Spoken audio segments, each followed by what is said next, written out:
Of course, you all know about the Nintendo Direct if you have watched it, obviously. But the vast majority of people who I did a poll on it on YouTube, because you can do polls on YouTube, and the vast majority of people liked the Direct. There were not many people who didn't hate the Direct, but the vast majority of people liked it.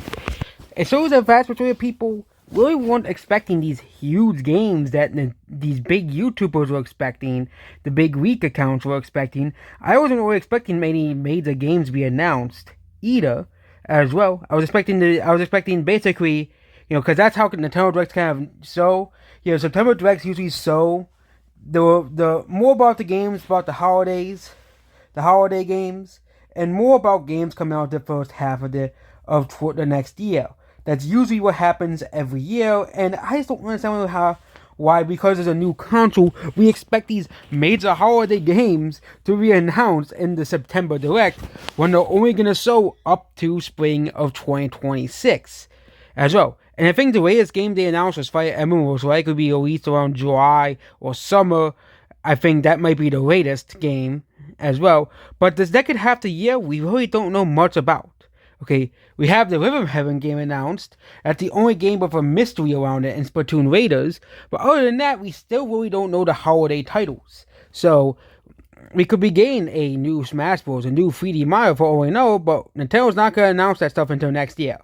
Okay, because Nintendo's going to save those games for the big holidays, like Christmas and Black Friday. Okay, Black Friday is not really a holiday, but you get what I'm saying here. They're going to save them for the holidays because those are the types of games that will sell around the holidays. Okay, same thing with the difference with the Switch, with Donkey Kong Bonanza and Mario Kart World.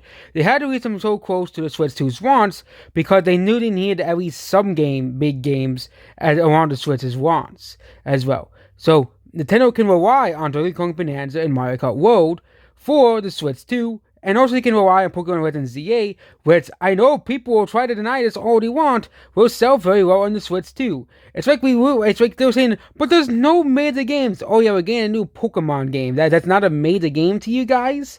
But then we gotta pretend that this Direct didn't happen. Remember the horrible Direct in 2015? And I remember watching it, I was like, this is what Nintendo's showing off? I remember watching it too. This is what Nintendo is showing off, okay?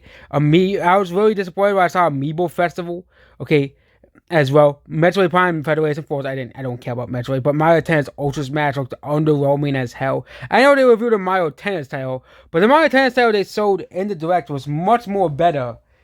And Mario Tennis as a franchise, I think, has improved. Even Mario Tennis Aces, I still don't think is better than Mario Tennis Ultra Smash as well.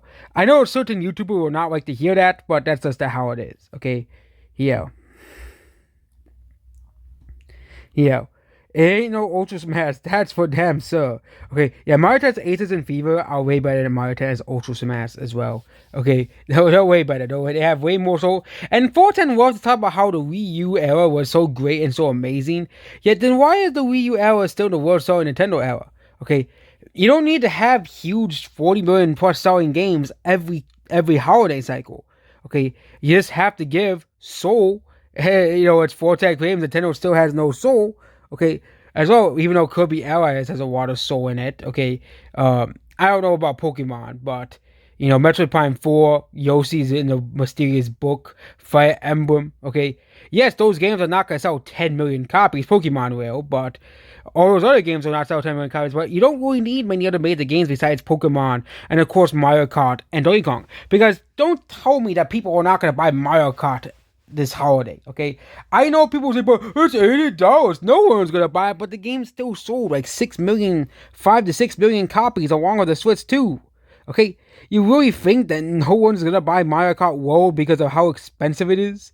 Okay, first of all, it will likely be discounted on Black Friday, which, gonna be a large part of the sales as well. And also, a lot of people are just gonna buy it either way for the holidays as well. Okay, not just kids get stuff on the holidays. Okay, older people do too. Okay, as well. Okay, and yeah, but seriously, can pretend the horrible year of 2015, of Nintendo, easily the worst year to be a Nintendo fan, I think, in my honest opinion, as well. Yes, you may complain about the price of Mario Kart World, But Mario Kart World is better than all three of the four of these games. I'm not gonna crap on Skylanders because I never played Skylanders, but Mario Kart World is leagues and bounds more soulful and better than all three of these games made by Nintendo.